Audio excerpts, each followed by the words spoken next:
my opinion, that's how you do it, man. You get your whatever steak it is, hit it with the dry brine, and then in 4 hours' time, the salt is gone. It's absorbed into me. And then from there, you got to be careful about adding more salt. I oil it, pepper it, and grill it. Man, you can't beat it. It's just the tenderness, the juiciness, the flavor, unparalleled, in my opinion. The only thing that I think you could maybe say is better would be like smoking or something like that. But that's a whole different deal. But I don't care if you grill it. I don't care if you pan fry it. I don't care if you air fry it. I've done it every kind of way. And I'm telling you, you could blindfold me and I could tell you the dry brine steak from the non-dry brine steak 100% of the time. What do you think about that, Carnivore Scott? I like steak. I am Groot. Like you said, I don't have a refined palate, but I did add a new thing to the kitchen this week last week, and that is I got a Ninja grill. So you got the grill, or which one? They have a few different. Is the indoor grill, the Sizzle? I got the Ninja indoor grill. I got one too. It's got you've got the grill or the what do you call it? You got a grate, you got an air basket, and you've got a ceramic grill that has that little round pattern to it. Oh, maybe we don't have the same thing because the Sizzle, it just has the grate. It has a an interchangeable air fryer basket. No, mine's not an air fryer. Mine's only an indoor grill. It is literally it's got a clamshell on the top. You can open and close it, but it doesn't have a fan. It doesn't have a motor. It's just a grill. And it has an interchangeable. Yours sounds like I can't think of the name of it, but I know what you're talking about. It's an air fryer and grill in that, it does air fry, it dehydrates, it does whatever, all that stuff. Oh, nice. Yeah, mine is just a grill. It doesn't do anything. I'd be making some jerky. I will, but right now I'm working my way. I went and got a couple primal. I got the whole ribeye and a whole New York strip. Turns out I like the flavor of the New York somewhat, but it's a little bit lean, and I trimmed it with extra fat.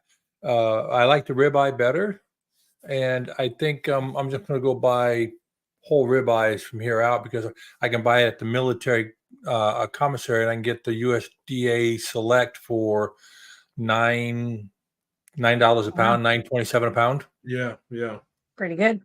That's a good price. Yeah, no, that's not it's not too bad. I've kind of gotten to choice meat, but I'm select about my select. I won't pass up on it. But you got to try the dry brine.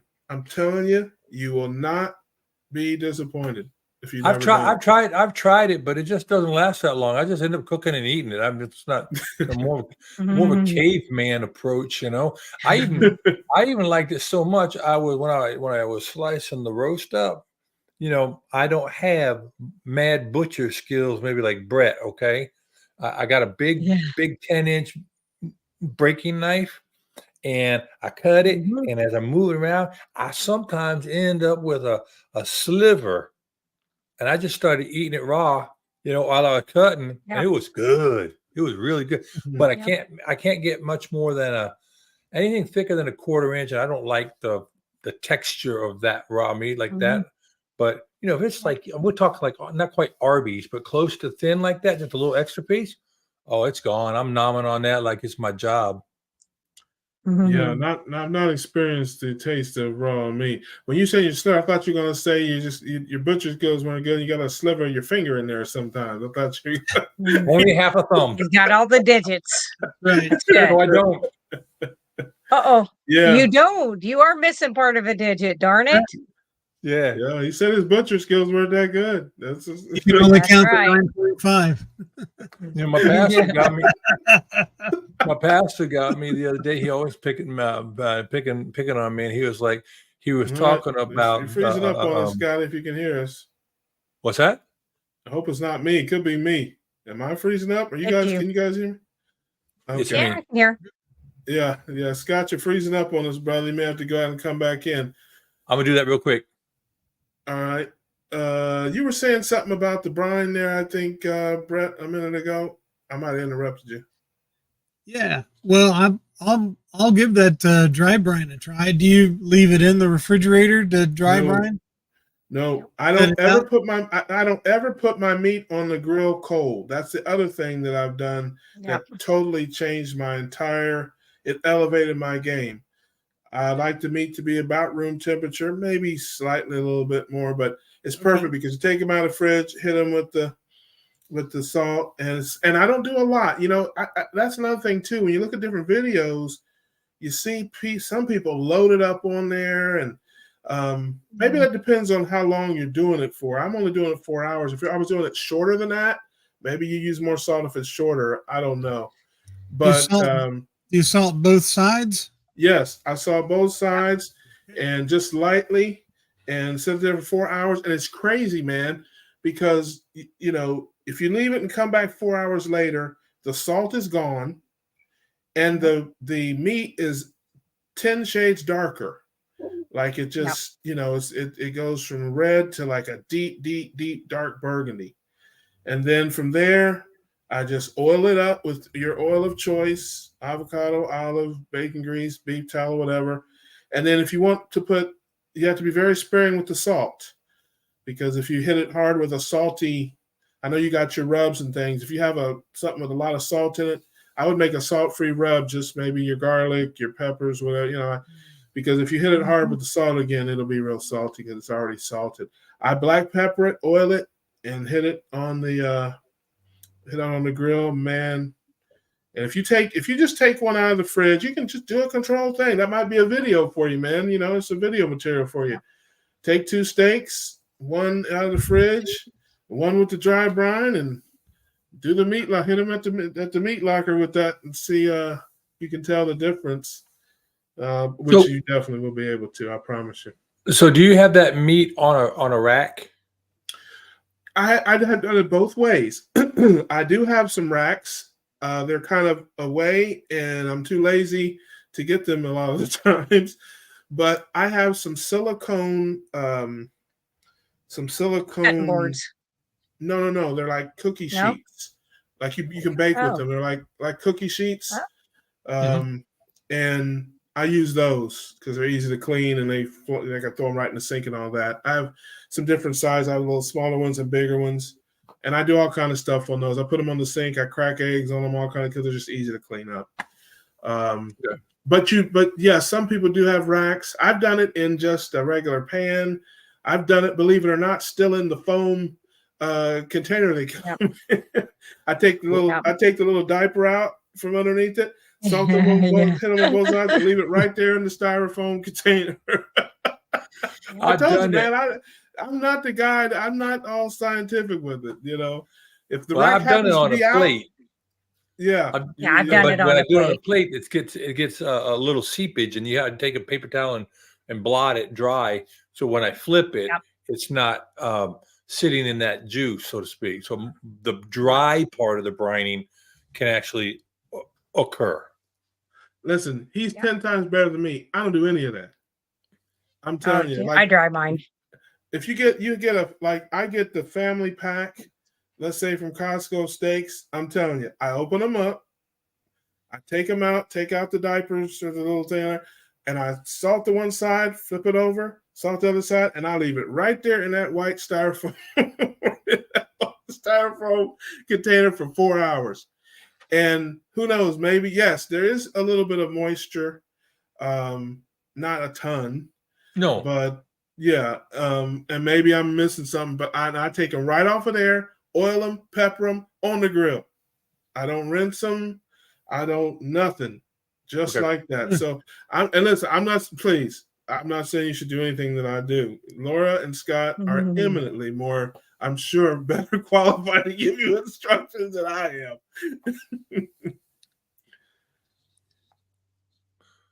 I'm sure I do dry my steaks off. So if there's people listening and you're leaving meat out on the counter for 4 hours, is there any worry about, bacteria or anything like that? Is that something to worry I about? don't Not think with not with carnivores, there isn't, because our gut bacteria is back to what it's supposed to be. It's very similar to a hyena's. When you're not taking omeprazole and all of these other medications to shut down your acid pumps, um, and you'll break it down. And especially if you have your appendix, you don't have to have your appendix, but that's kind of the appendix's job, is to keep you from getting like food poisoning, stuff like that. So I'm I sure have set meat I'm out for 24 hours before and ate it and had absolutely no problem with it. Great. That's I, very I don't reassuring. Thank you. I've done this for probably at least 5 years, maybe a little bit longer, and I fed it to countless family members, even before I was doing keto life. From the fridge, I don't know if that's long enough. I mean, it's not like it's out in the hot sun. I mean, maybe if you were barbecuing and you left Yeah. it out in a 90-degree Mm-hmm. day out in the sun for 4 hours. But from your refrigerator to your countertop, I mean, it's out of the fridge Yeah. at whatever temperature. I don't see how bacteria could be that's not, I Yeah. don't think long enough a period of time for there to be a problem. I don't believe. I I'm mean, not you a think about scientist, it. but If you're a deer hunter and you go harvest a deer, right, Laura? It's not like you put it in Yep. a refrigerator right away. You could be Nope. hours and hours away from that. It really Yep. does come down. Correct me if I'm wrong. I mean, we won't go all the way to a field dress, okay? But you're All right. you're getting meat that has been through a very rigorous process to ensure that it didn't get the bacteria, the unfriendly Yep. stuff Yep. in the moment of it being harvested. And from there on out, Right. there's a very defined chain of custody to ensure it. Now, Yep. if your house is a pig pen, if your cats are leaving cat litter on the counter as they run Ugh. across, then I would not put my steaks on a counter. I'm just saying people do Yeah. that, you know. But Yes, they do. if you have yeah, basic cleanliness in the house and you keep your cutlery basically Oh, cleaned, come on, yeah. you know. I mean, Yeah. that's kind of You bet. almost an extension of the problem we have with everybody doing all that sanitizer all the time, Alcohol. and now a baby germ comes along and you're toast. I've said that all through COVID. They were like, "You have to use this thing at the end of the room and put this alcohol foam on your hands." I'm like, "I am not. That is the largest organ system on me, and I am not soaking that in. So I'm not doing it." I'm like, "Every single room has a sink. They have soap and water, and that's what I'm going to use." And they were like, "Well, that's not protocol." And I was like, "I don't really give a shit. I did it anyway." Well, Kathy yeah. Perez also did a good thing when she said, "Now with that salt, remember, salt is antithetical to all that bacteria. That's why you brine things and you do all the other things. Absolutely. So it create a poor environment. I mean, isn't that kind of how our gut biome is? You don't have a gut It is. biome because you invited it, or and then you ate. With what you eat, you get a biome. So you eat, It's you get a biome, pristine. not the other way Right. around. So Right. we're good." Yeah, and Yeah. I don't, Well, I mean, even with oh, my go on. deer, like I like to hang them for 7 to 11 days, kind of the old style way of doing it. Mhm. And so, the first 24 hours, we kind of let it hang, and then I go out and take the hide off and stuff and singe it to make sure I don't have any of the hair on it or whatever. And of course, I field dress it as soon as I, harvest the deer. But then, I will take the coarser salt and I put it on the outside. And that's just something I was taught to do many, many, many moons ago before I was ever a carnivore, just to help with that bacterial process to fight that, because that's how they used to do all of our meats. If you went And to a vinegar. butcher place, yeah, But even I was going to say, even I mean, I don't know the answer to this. I'm sure I could Google it and see it. But if something is refrigerated, I don't care what it is. I mean, even cheese. Like I remember, we lived out in the sticks, and sometimes it'd be an hour getting home, from the grocery store and stuff. I mean, we couldn't get ice cream. I mean, that was a yeah, disaster. yeah. But I Have a mean, soup. I don't know if it's going from the refrigerator at, call it 35 degrees and sits out on your counter for 4 hours and gets down to, I don't know, call it 65 degrees. I don't even know that the bacteria is capable of reproducing at that. Think about, like you were saying about the deer, like the deer, when you kill it is like 90 something degrees. I'm guessing it's probably about the same as a human. So it's not refrigerated, so it's not. like, and you No, most of the time though, when you're deer hunting, it's usually cooler. I mean, bow season, it's October. So you can have, I mean, a lot of the deer I've shot, it was 60, 70 degrees out. The main thing that I do, like when I have field dress them, we always wash them out. And then I always get a stick and put in so that it Hair. keeps their hinds off of themselves. You don't have meat laying against itself or keeping it closed. Even though you've taken everything out of the cavity, I still kind of prop that open. And if it's a really warm day, I have taken a bag of ice before and put in there. We had a walk-in cooler that the pump went out, and I was like, crap, what am I going to do? So I just packed them with ice because I knew I wanted them to hang for several days before I started processing them. So there's different things you can do. I learned about getting the meat down to room temperature before I even learned about brining. It's like I was making steaks, they weren't very good, and a buddy of mine was like, man, you can't take them right out of the fridge. He's like, you got to let the fibers kind of relax a little bit. You can't, let them, just sit them out on the counter, man, season them. And then I started doing that. I didn't even know, I never even heard of brining, and it made a difference. So I'm like, oh man, these are so much better. And so then a couple years later, I learned about the brining thing. And so and it took it to another level. I'm like, my God, these ain't so bad. So, yeah, I brine my lamb too. I brine my lamb the same way. Like the steaks that I made, I did exactly the same thing. I cut them all up, put them out, brine them for 4 hours, and oiled them up, peppered them up, and man, just so good, so good. So, yeah, man, give that a whirl. I'll be curious to get your palate. I'm sure is not as ignorant as mine. So I'll be very curious to see what a connoisseur such as yourself, you're making your own rubs and stuff, man. You're all about it. So yeah, I'll be curious to see how that works for you. And that was the first time that I had lamb. When I talked to you, Russ, the first time, it was like, hey, even though he's not a fancy cook in the kitchen, I was like, I do not have an idea how to cook this lamb leg. Like, how do I do this? And so he gave me, well, yeah. But he was like, do this. And I was like, all right. So I did that. And it was good. But I was like, boy, I really like beef or deer better. I really did. But the second time, when I cleaned out a lot of that more gristly fat that has a little bit deeper flavor, when I did that and then I cut it up and I put it through my grinder with some ribeye fat, oh, it was delicious. Look, fat makes everything a best. little bit better. Come on.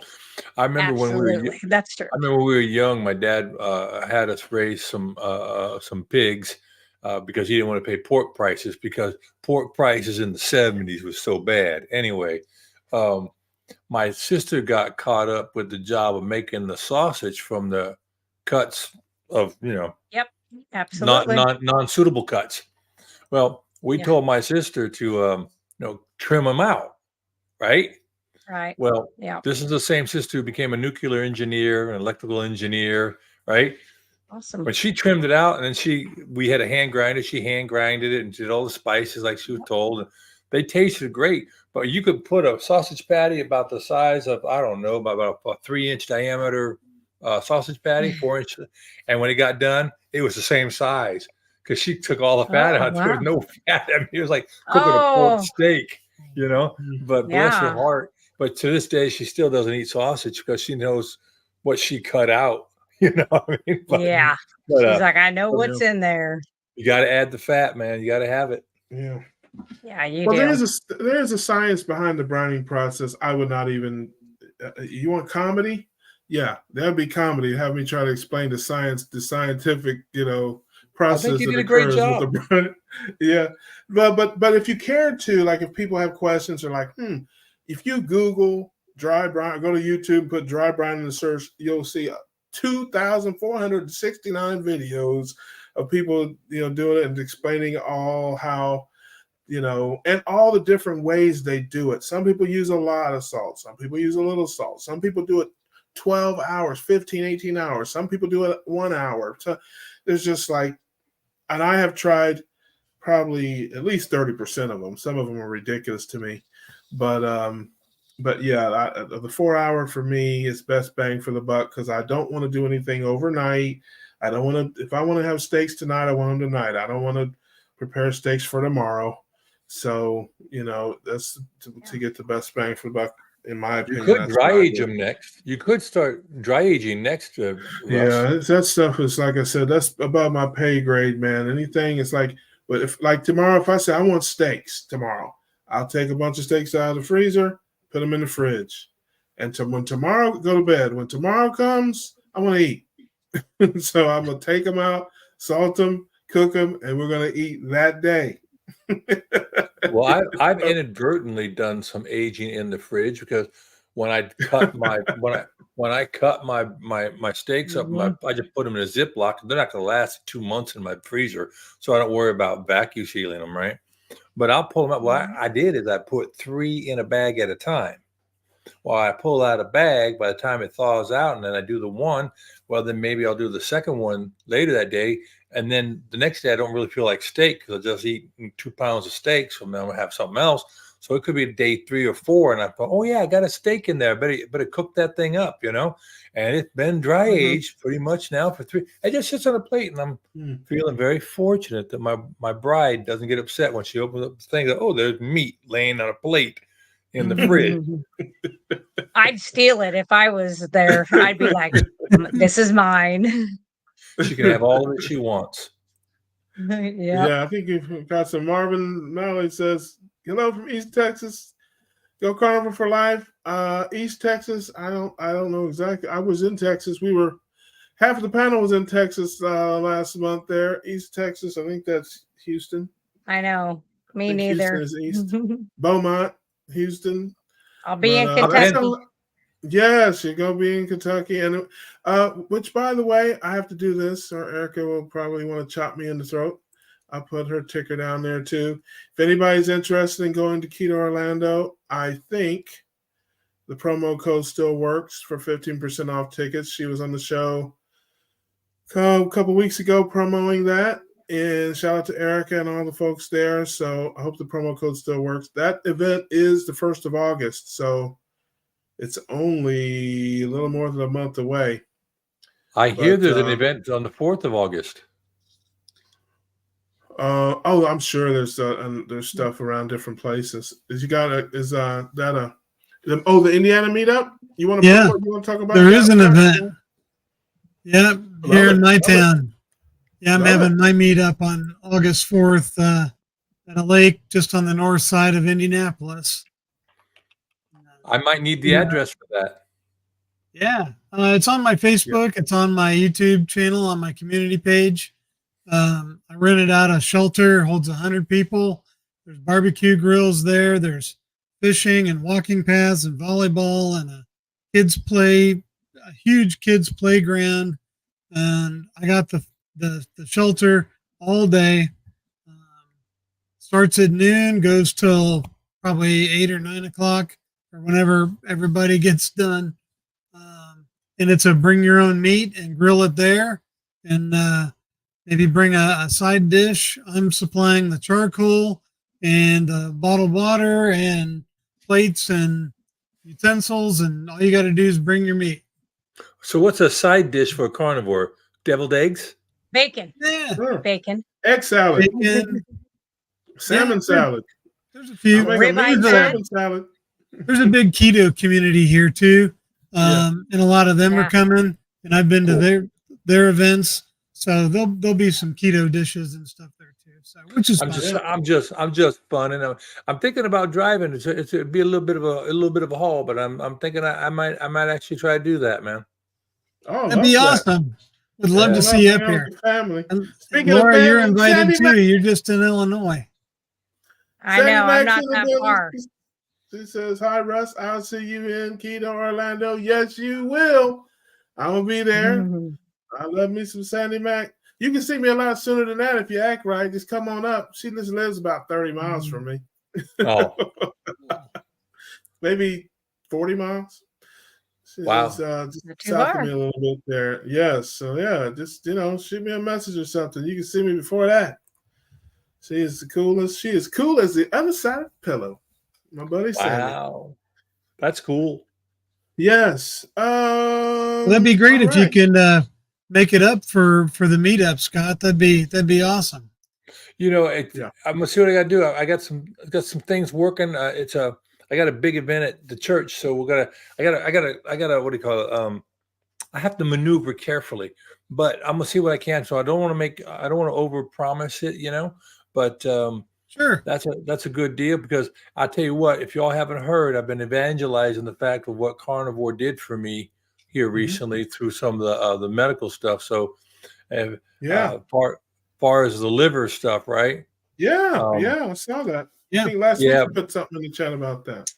Yeah, It's- it's really really cool. And now the VA doc is even saying, the hepatologist is saying the diagnosis for the cirrhosis and the liver nodules and fibrosis, that nothing else seems to support it. So maybe we just got some wonky images. So we're going to do a little bit more testing and some 3D CT scans and Right. rule that out here in the next month or two. So I'm like, cool. I'm gonna just keep doing what I got to Yeah. do. But never heard of portal vein hypertension being reversed. So I'm accepting that as a victory. Oh, I love that, man. Absolutely. You should. Absolutely. No doubt about it. I know no problem with that here. That's for sure.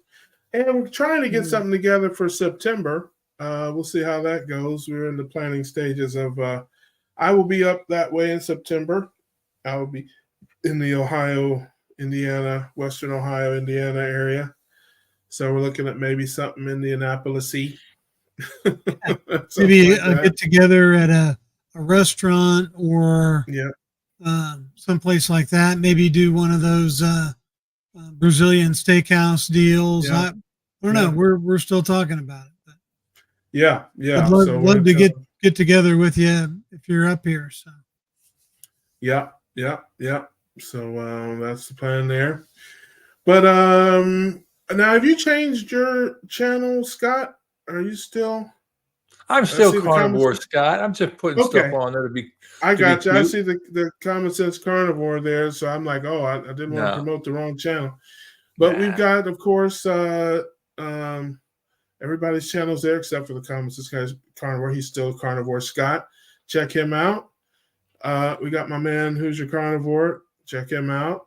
Of course, we have Laura, RussellBrands.com, and Healthy Carnivore. So make sure to like, subscribe, share, all that kind of stuff, folks. Support each other. One big happy family. That's how we like it.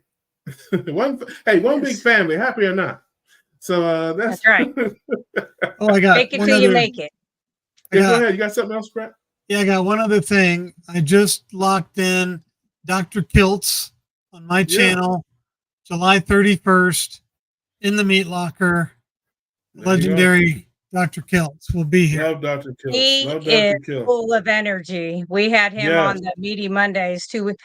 Woo, he got energy. I'm like, dang. And he don't even sleep very many hours. He's like 4 hours, and it's like, yes, he's up at 5 o'clock in the morning on the live stream. Listen, the only way I catch that is when I'm like literally when I can't sleep. I was up the other night. It was like 4. I just couldn't sleep. It was like 4:45 in the morning. I see him pop on the show. Like, Kiltz is in the building. Well, he is a fertility doctor. Yeah. He's used to, So to say he's up is a statement. Yeah. So he's great. He's one of our shining stars, and I need to catch up with a lot of people. I'm gonna work on the videos, of course. I'll definitely do like a little kind of a life update probably in a couple of days. And I need to get in the kitchen and do a couple of things, my new Lego lamb video and my Buckeye waffle bread video. I gotta get that up there, but it's just finding the time to do everything, balancing all the stuff with life. It is not the easiest thing in the world to do, but we'll do it. We'll definitely get it done. So as always, can't thank you enough for hanging out with us on a Tuesday night. and we'll be back next Tuesday to do it all again. Love hanging out with the family, and I will see you guys on the next one. Hey, I appreciate you, brother. See you later. Thank y'all. Hey, See ya. you guys later.